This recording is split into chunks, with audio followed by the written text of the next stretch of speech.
Hello, it's me. What's the next line? The internet.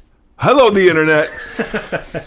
Mike, Adele, Erie here. We're coming to you. At least we're recording this on the Monday after Thanksgiving weekend. So happy holidays. Now the Christmas stuff I've had up for 2 weeks now feels right at home with all the other Christmas stuff. And Andy, I have to share just a little bit. First of all, I cook the turkey in the Erie home, and it was succulent. Yeah, it was tender. I use a bag. I use a cooking bag, so It cooks about 25-pound turkey cooked in 3 hours. And I have literally had turkey leftovers every single day since Thanksgiving Day. You've been real slow and real tired. Yeah, well, it's normal, par for the course. And then I engage in my favorite Black Friday tradition, Andy. Yeah, watching the videos of how insane people are on Black Friday. Oh, you know, okay. They open the doors and people are scrambling in and fighting over televisions, and here's a woman stealing this steamer from a kid, and I mean it's just the most insane thing I've ever seen. It's just, and I love that it's literally the day after we're thankful for everything we have. Right? So let's go be insane. And it's my best Black Friday memory is I literally sit down that night and I scour the internet looking for shopping videos from that day, and they're all over and they're crazy, and I sit in smug self-righteous satisfaction that I'm not whacked out like these people. These people are crazy, Andy. Oh, good. I didn't even think to try to do that. That sounds so entertaining. Oh, it's awful. It is awful. I was trying to explain to my son Nate, who's watching this, going, why are people doing this? I said, oh, son, it's just, I didn't even have a good answer. I just don't even know how to explain it. But that's Black Friday. So we didn't do much shopping, and I'm a fan of shopping, so I'm not slamming people that are shopping. It's just a little insane when you watch it and take a step back when a lot of the world is starving and a lot of the world is without water, and we're fighting over television. So it's always for me a prophetic reminder of how nuts American civilization is at its worst, right? That we're not fighting over food. We're fighting over luxury items. So anyway, enough of that. We've got some kind of somber stuff to deal with today, because one of the things that caught the attention of media was the shooter. I don't know what day it was. Do you know what day it was? It was on, I think it was on Friday. Was it? So an older white guy barricades himself into a Planned Parenthood clinic in Colorado Springs, I believe, which is like center of focus of the family, and can't imagine that's a popular, destination in Colorado Springs, and ends up killing 3 people, 9 people wounded.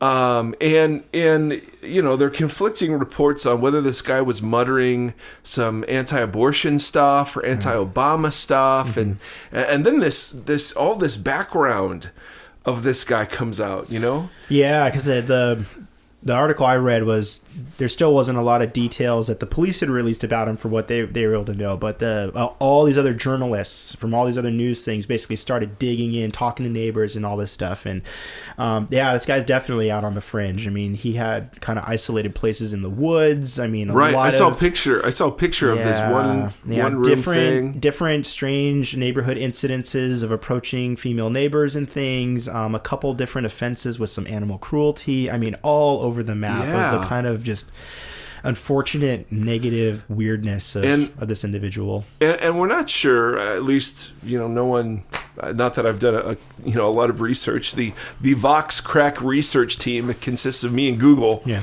We're not sure how much mental illness, if any, played a part in this, and we want to talk about that. In fact, Andy, one of the things I did last night is I said, hey, what are some topics you want to talk about? We got like 100 comments, but a lot of those are me just saying, that's great.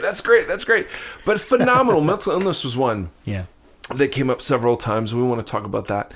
So I'm not sure, or if we know to what degree mental illness has played a part, and of course something like this, on the heels of the videos that came out of, the edited videos about the clinics over the summer. I mean, obviously this thing gets hijacked like crazy by both the left and the right. And so you've got, folks saying, well, it's the anti-abortion rhetoric that leads to this. And you've got other folks saying, here's a white male, assuming he's a Christian, that, the narrative just fits, that these are the kinds of guys that would do something like this. And so the thing just gets hijacked a bunch of different ways. But I thought, Andy, I don't know the specifics of the case well enough to comment on it at all, and no one would be particularly interested in my comments on the facts of the case. But I did want to talk about abortion as a way of being Jesus in the world, not abortion itself, but the abortion debate. Yeah. Because that, you talk about just a polarizing, again, it's like the LGBTQ issue. There's right and left, and epithets on both sides, and labels on both sides, and there's a complete lack of discourse in this. And so first of all, I want to talk a little bit about how it is that one could hold a position like being pro-life in an environment in which we find ourselves, where, let's assume, and this could be false, but let's assume he was operating from an anti-abortion stance. Let's just assume that for the sake of the conversation we want to have. He may not have been, he may have been crazy, we don't know, but let's assume that. Okay. I'm pro-life. I think there are exceptions to that for sure, and I'm not going to get into what I think those exceptions are, except to say that I think abortion would always be wrong, but sometimes necessary. Yeah. And is the lesser of evils, obviously, to save a woman's life in cases of rape. I mean, there's a wide spectrum of scenarios I can imagine where that would be the choice you would make, right? And not joyfully, but those extreme circumstances, I don't know what percentage of abortions fall into that extreme category. But for biblical reasons, I find myself not knowing when human life begins, and because of not knowing, wanting to err on the side of mercy. And I think there are some theological reasons also, but whenever I'm engaging with folks that are outside the faith, I never lead with Bible verses. I think that's one of the worst things you can do, right? Is say, well, the Bible says so, and so it just feels so oppressive to women when the Bible was, particularly Jesus and Paul's, we've talked about, were incredibly liberating for women in their day. And so I want to talk just quickly about why I'm pro-life and non-biblical reasons I would give for it. And the big one, the reason I don't favor generally abortion is that I believe it does damage to women. And I believe that it falls prey to something that pro-life feminists call the phallic fallacy. Mm-hmm. Namely, that in order to be equal with men, women have to become like them. And to eliminate the potential for child rearing in the instances where contraception failed or wasn't used or whatever, that our society won't bend itself around unwanted pregnancies to the point where they would actually be kept, but instead offers this kind of cheap and relatively easy solution. And so I want to just go over a couple of things. So the phallic fallacy, I've always thought was something that was very interesting. Secondly, there's a pretty significant argument that abortion on demand has legalized male irresponsibility. Mm-hmm. In other words, it's no coincidence that foundations like the Playboy Foundation or groups of like white single men are most in favor of abortion on demand. And you could say, well, is that just because they're very chivalrous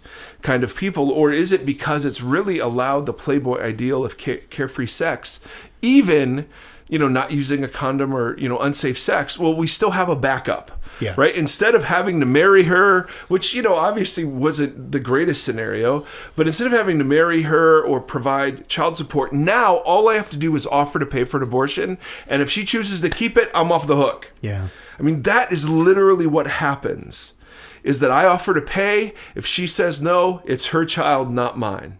And so you just go, well, that doesn't seem, it doesn't seem like equality in my mind. Again, it's another incidence of the phallic fallacy.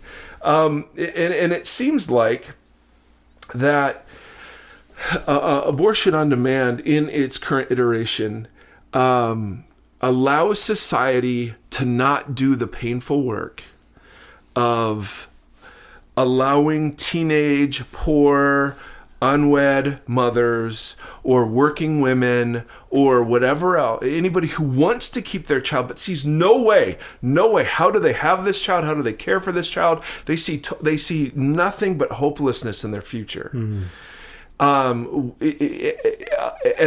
not saying that I could fully understand all the thoughts that go into that decision. I'm not saying it lightly, I'm not saying any of that, but from a really abstract perspective, it seems like it allows society to not bend towards taking care of what makes abortion attractive to begin with as an option. Now, I don't mean attractive in the sense of fun. I mean attractive in the sense of I see it as my only way out. Right. And so for me, I raise whenever I rarely talk about abortion. It's such a polarizing issue. But if I talk about it in settings like this, where it's not all Christians sitting around reading their Bibles, I don't go for like the biblical arguments. The pro-life feminist argument to me is really compelling, because these are women making the claim that that the need for abortion on demand actually has legitimatized the inequalities that are inherent in the way the whole system works. And so I think potentially there's something there, but that's not what I want to talk about. So if you want to ping me back with, hey, well, you didn't mention this verse or whatever. No. I'm not trying to give like the survey of whether abortions are wrong. I'm laying my cards out on the table to say, how do you hold that position in a world like our world? Right? Whether you hold the position or not, how do you hold that position, particularly in light of the shooting at the clinic? And for sake of argument, that we're assuming was done by someone who was anti-abortion. All right? All right. Is this making sense so far? Yeah, it's making a lot of sense. If I could add a note, I mean, the one thing I always talk about with Mercedes when it comes to this, and she kind of chuckles when I get up and about this, like I've always wrestled with and been so hurt by.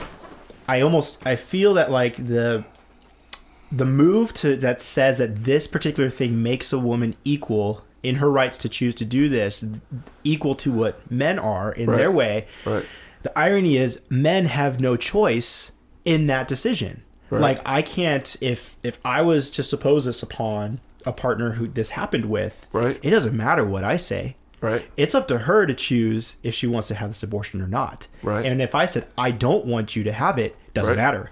So all of a sudden, there's this other ironic kickback of like, well, what about my rights? Right. Like, I chose to engage in this with you. Yeah. But now I don't get a choice in keeping the child. And the response would be, that's not your body.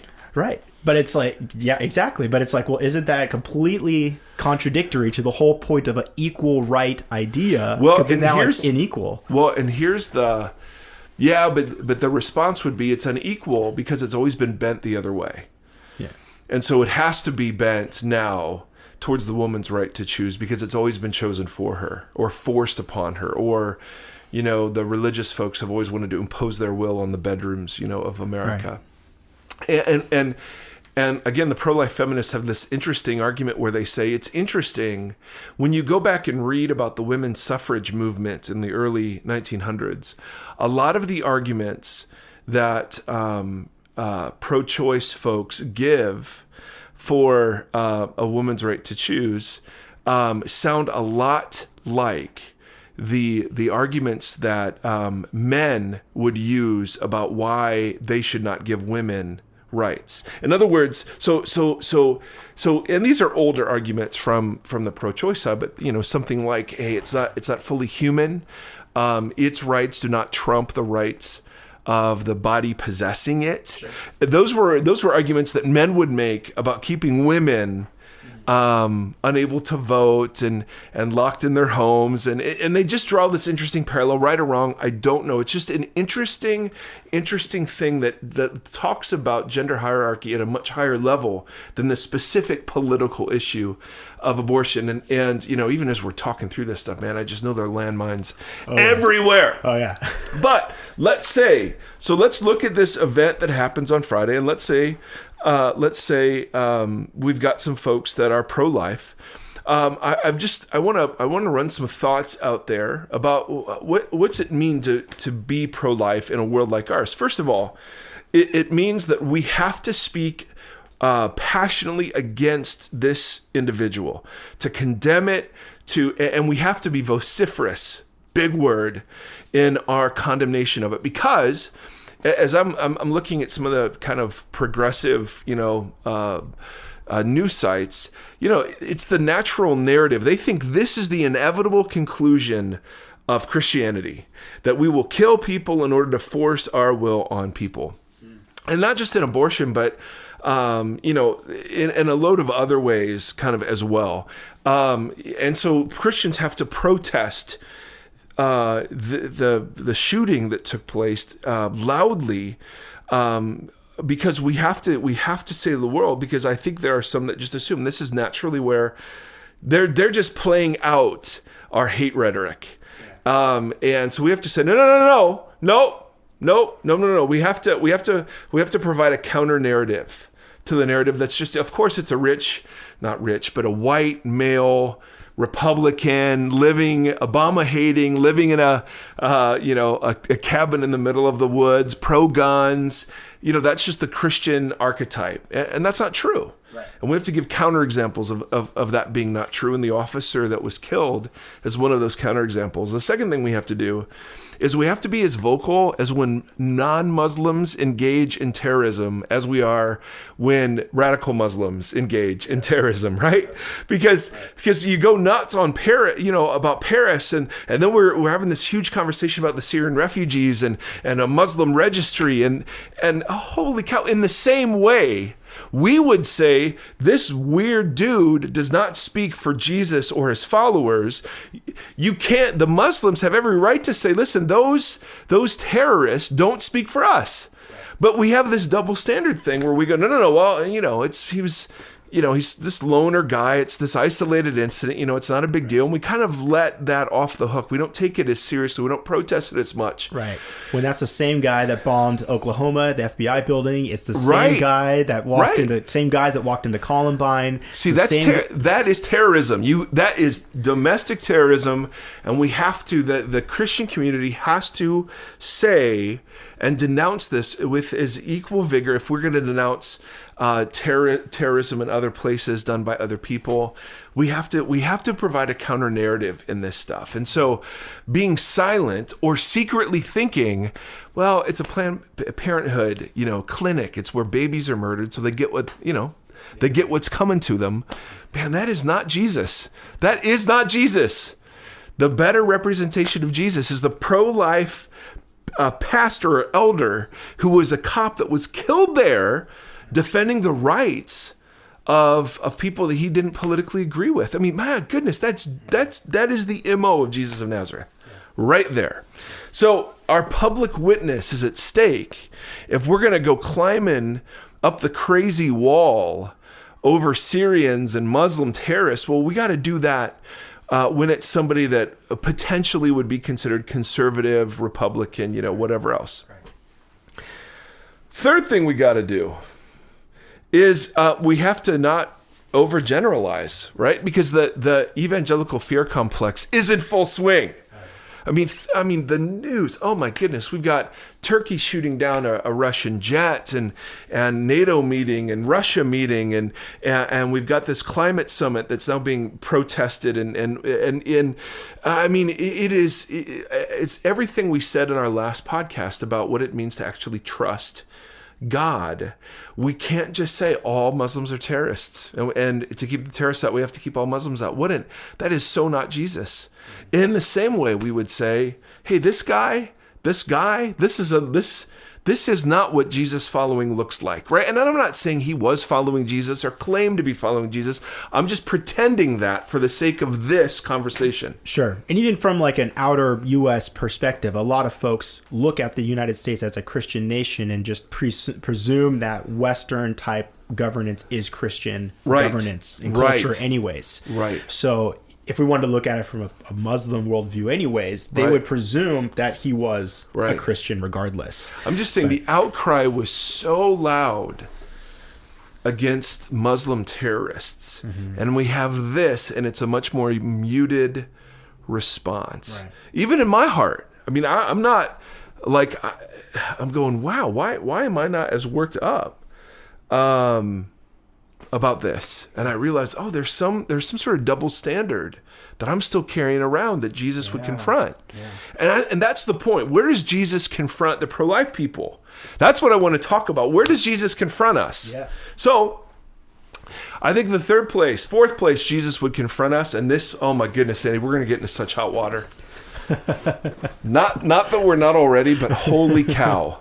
So there's no way to nuance this well enough. All right, there's no way. But let me go where angels fear to tread and see what happens. If you're going to be pro-life on this issue, you have to be pro-life all the way.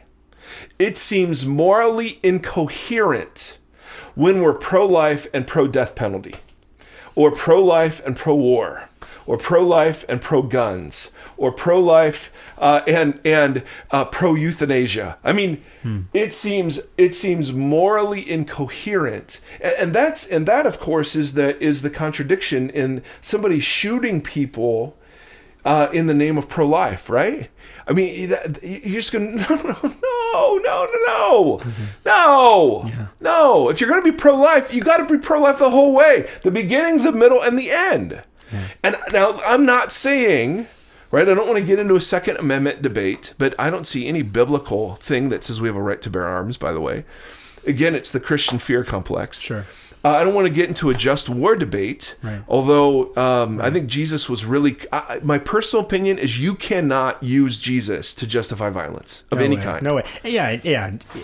And amendment number 2 is also in the event that a government should come against you and the government turns over on you. It wasn't like independent protection from your neighbor who also would be threatening your life.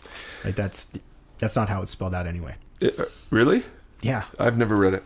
All I know is right to bear arms is somewhere in there. Yeah. And great. Okay. My dad was a police officer. He gave me his old, before he died, he gave me his old police revolver. So I have a gun. Yeah. That currently sits somewhere. I have no idea where. But in case the zombie apocalypse happens, I'm ready. In case that happens, just probably get that locked up though. So Jesus, and we just want to say you can't hijack Jesus for this because... I mean, let's start the places where he abrogates the Old Testament command to have an eye for an eye and a tooth for a tooth, a life for life. And that command in its day was revolutionary because it limited revenge. Okay?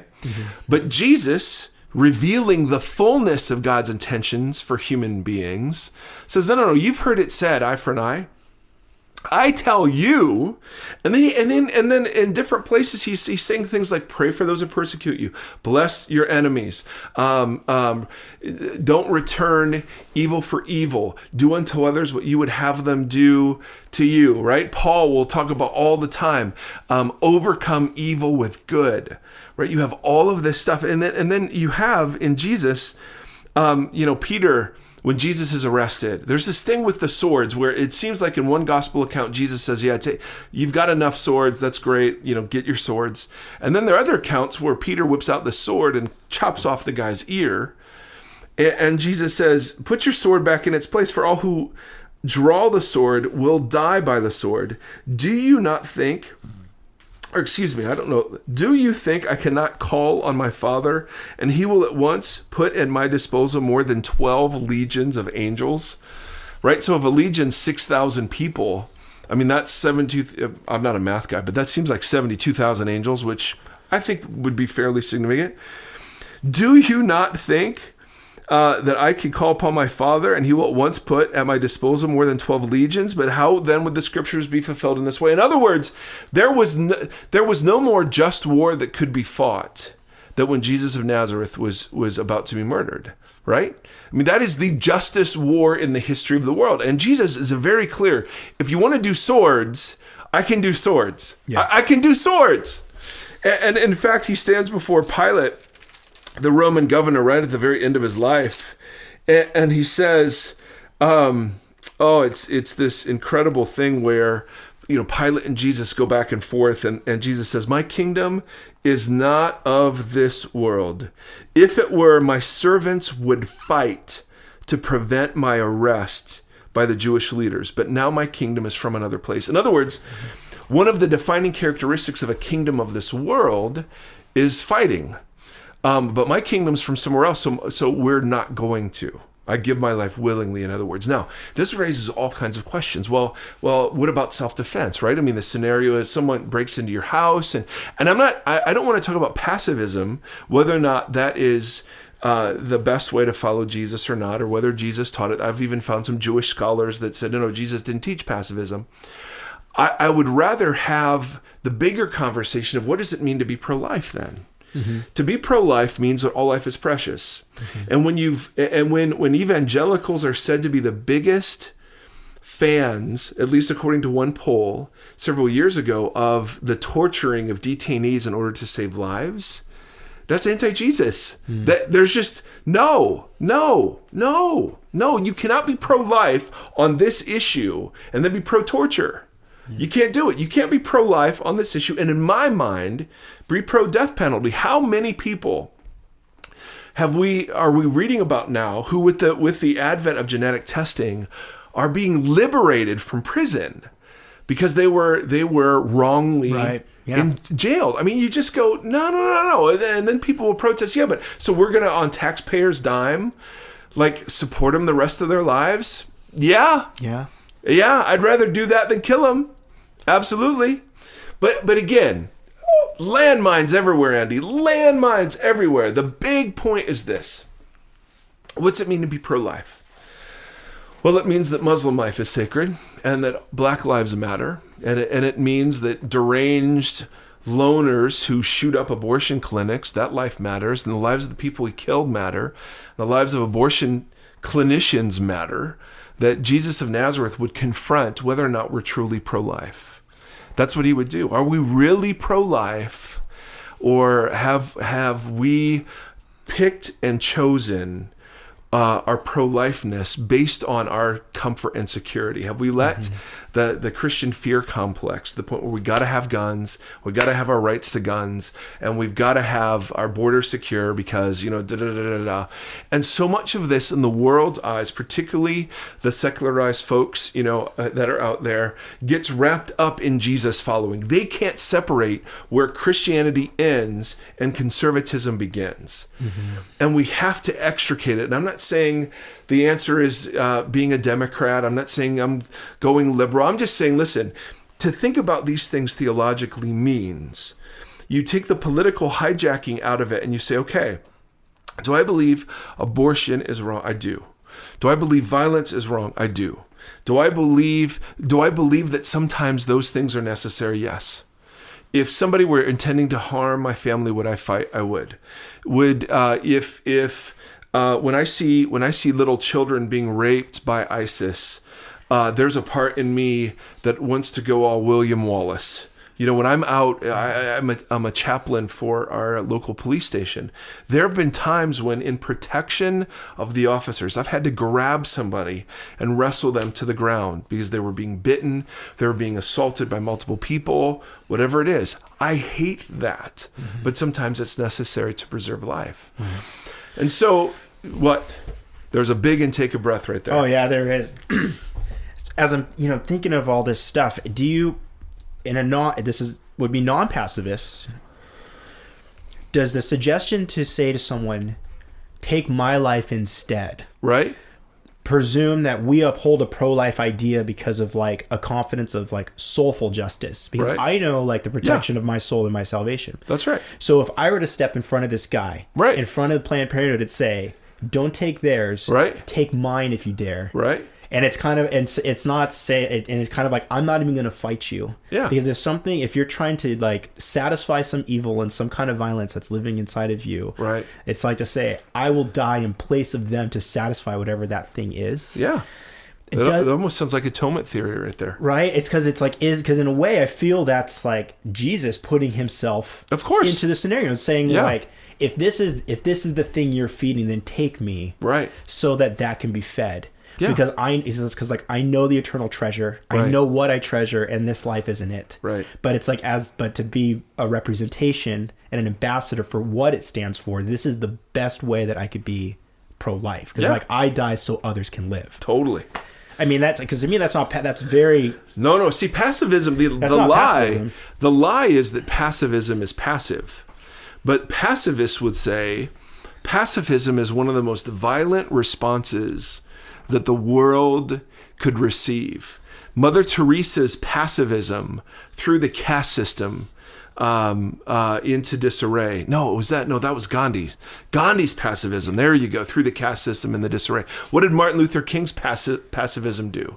I mean, that's violent. See, some would argue that, okay, if you're going to play the violence card, we're actually not violent enough against the status quo, that the pacifistic presence of Jesus of Nazareth, of Gandhi, of Mother Teresa, of whatever, of JFK, though they have upturned entire systems of conflict because of the violence of their nonviolence. You know, they were so committed to nonviolence, a violent world had nothing to do after they used violence against them.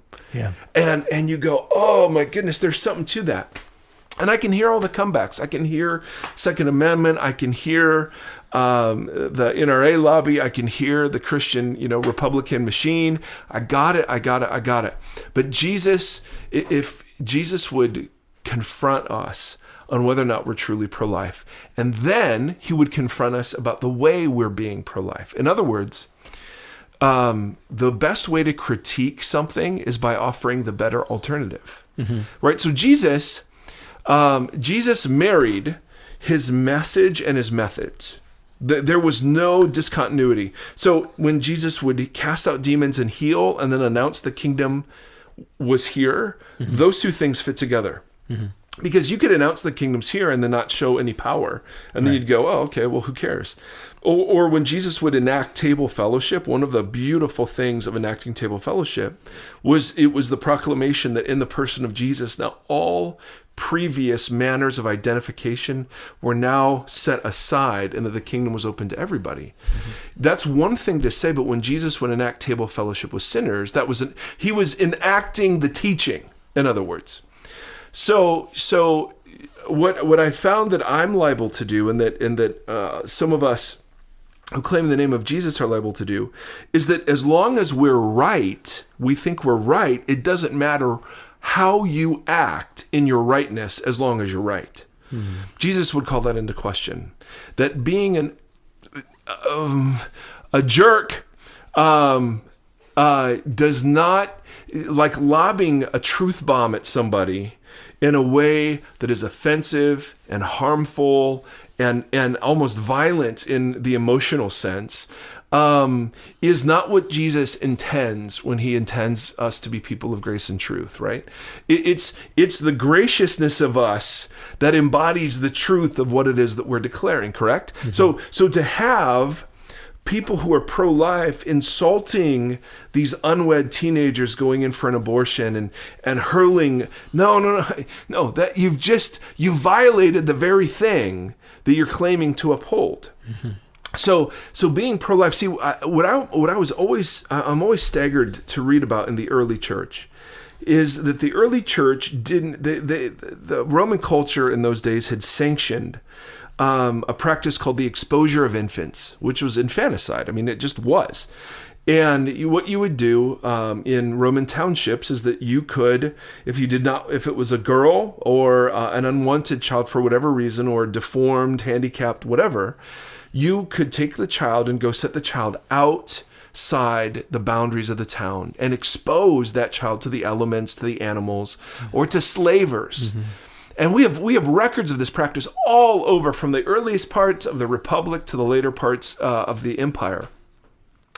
And it was barbaric, because what slavers would do is that slavers would know where the babies were left, and they'd look for like a little girl that in a patriarchal society wasn't wanted. They would take the little girl and raise her to be a prostitute, mm-hmm. or take a mildly deformed, handicapped person and raise them to be a house slave. I mean, it was just awful. Mm-hmm. And in those days, what the early church did, and they were not in a pluralistic democracy. They didn't get a vote. We're going to talk about politics, another podcast about how do we vote in ways that bring glory and honor to Jesus. They couldn't organize, but what they did is they just went out and adopted the kids. They just took all those kids and adopted them into their families. Yeah. So they weren't picketing the people that were leaving kids there. They were actually adopting the kids. Yep.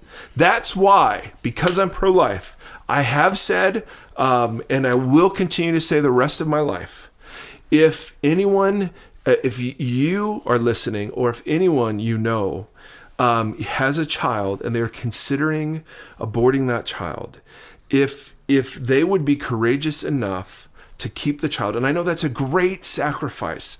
I can't even appreciate it. I've watched my wife go through it, and she chose it. I cannot even imagine. But if someone were willing to go through that process and to avoid the potential long-term, the guilt, the shame, the condemnation, the regret, the sin, the whatever of aborting that child, we'll adopt it. Mike and Justine here, we'll adopt the kid. We'll adopt him, or we'll find someone who will. We'll take care of it. Yep. Because that's what pro-life is. Pro-life means we're looking for the alternatives. To if we really want to decrease the amount of abortions in America, then yes, okay, we'll rally, we can do whatever. But the better issue is being communities of such light and grace that an unwed single mom who has no other alternative would be cared for and loved and supported and nurtured and walked with, not just during the pregnancy, but after. And this child will be found a home, and the adoption could be open, and however we do it, that we start embodying the alternative. We're the ones clamoring for the babies. Yeah. And we do it precisely because we're pro-life. We don't do it to shame or to condemn or whatever, but we want to embody the alternative, right? Which is anyone can be adopted into God's family, and that's a beautiful, beautiful thing. Yeah, imagine that movement, like an actual church picketing, but it just says like, "Give us your children." Yeah, it's like, give us you. Yeah, give us you. Like we're not going to condemn you. Yeah. In the same way, we don't condemn anybody that's made a mistake, or that however it happened, that's irrelevant to the fact that here we are now, and we want to be for you and with you, and whatever that means. That's right, and it goes exactly into with the stuff with Bonnie, with like the grief process. I mean, even with what Mercedes and I learned with understanding, adoptive parents, parents who give up the children for adoption. Yes. Like there's this thing called the triangle of grief. We won't get into it, but it's you're welcoming the opportunity for relationship, for reconciliation, for so many things to actually take place, that I think that Jesus does look at and says, like, that's what I'm talking about. That's what I'm talking about. Well, and that's the big point for today. And we'll end it here. You have to do, if you're going to do Jesus's work, you have to do it Jesus's way. Is there a place for turning over tables and driving out animals and woeing folks? Yeah, but Jesus did that all to the religious folks. Yeah. So if he's going to turn over a table, it's going to be in the church. If Jesus is going to drive out animals, it's going to be in a temple. If Jesus is going to woe people, it's going to be the Pharisees, right? I mean, So yeah, there's a place for that, and it's in our hearts. It's with all Jesus followers who say, yeah, we're pro-life, but Jesus would challenge us right in our pro-lifeness. Absolutely. The other thing that it means is that we deny Jesus's message whenever we embody something other than the message when we're proclaiming it, right? So it's not just enough to say, hey, we're pro-life, or to vote the right Jesus way, or to pick at the right Jesus's things. The manner in which you do it is just as important as your rightness or theoretical rightness in it. And you could, I think Dallas Willard has this great line. He says, it's very hard to be right and not hurt somebody with that fact. Yeah. So we want to remind ourselves in the midst of this tragedy, that here's this person who was the shooter and who murdered and engaged in terrorism, and here's this officer who disagreed with the principles and the values of the facility that he was now defending and the people in it that he was defending. And you think, okay, what's the real picture of Jesus? Well, we all know the answer. It's the officer, right? Those are the pictures that have to be painted. And so, brothers and sisters, as always, I feel like I'm going to get into such big trouble. And there'll be things I wish I would have said differently or well. But we welcome all the feedback and the engagement. We're so very grateful. We really are. I mean, the numbers of people that are listening to this are crazy. And we are, it's just so cool. So thank you for letting us into your car. Thank you for letting us into your workout routine. Andy, you're looking at the clock. Is it? No, there's no clock over there. Okay. All right. That's good. There's no clock. Don't look at the clock, Andy. The nice thing about podcasts is there's no sermon countdown. No, there's not. Right? We go for 2 hours. That's all right. We could. We could. We won't. Yeah, I know. We won't, but you're we could. You're a good man. All right. Any last words? Nope. This is a good one. Play it over. Repeat it. Well, as always, thank you.